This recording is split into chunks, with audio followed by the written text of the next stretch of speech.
Hello guys, so let's cook sopas a la Roma. Slice natin yung sibuyas,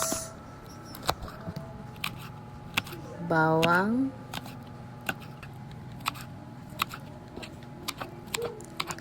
at ang ating hotdog.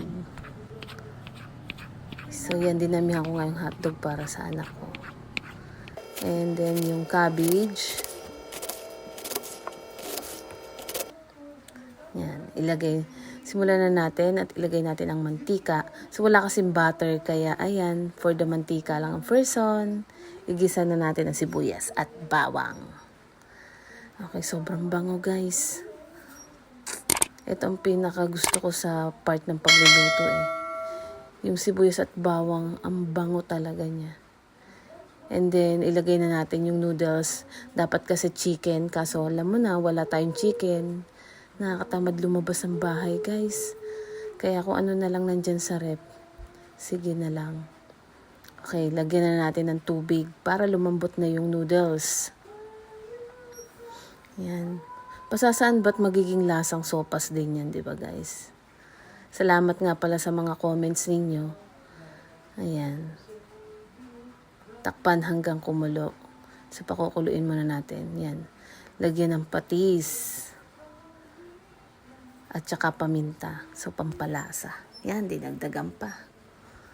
Okay. Mekos-mekos ulit natin yan. Takpan hanggang lumambot ang noodles. Ayan, kumukulo na siya. Lagyan natin ng Knorr cube. So, may pinahabol pala ako isang Knorr cube dyan kasi pag tikim ko, walang lasa. So, yan, nidagdagan ko and then yung hotdog na. Pagkadagdag ko ng Knorr cube, isang piraso, bali dalawa na yun. Sumarap siya guys. The best talaga ang Knorr. Baka naman, Knorr. And then yung cabbage, lagay na natin.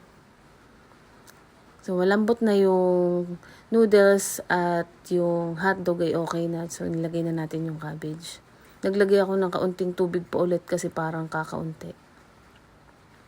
So, yan, nilagay na natin yung gatas.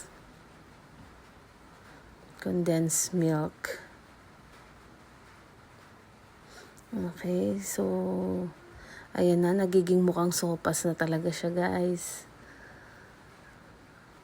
Lagyan natin ng asin. Ayan na, megos-megos ng kaunti. Ayan na nga siya, at ang ganda na niya. Ang sarap ng tingnan. So, let's go, let's eat na. Thank you for watching, guys. Don't forget to follow, like, and share.